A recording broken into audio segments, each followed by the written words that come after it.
Hello friends, मैं एक गाड़ी गीत गाने जा रही हूँ जो कैसा लगेगा कमेंट में ज़रूर बताना। मोरे नौआ की ऊंची अटरिया हो, मोरे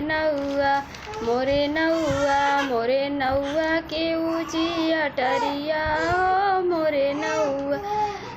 उहिरे अटरिया बैठे दुल्हे का बहिन, उहिरे अटरिया बैठे दुल्हे का बहिन, नौआ से मांगई चवन्नी हो, मोरे नौआ की ऊंची अटरिया हो, मोरे नौआ उहिरे अटरिया बैठे समधी का बहिन, उहिरे अटरिया बैठे समधी का बहिन, नौआ से मांगई अटरिया हो, मोरे नौआ के ऊंची अटरिया हो, मोरे नौआ के ऊंची अटरिया हो, मोरे नौआ।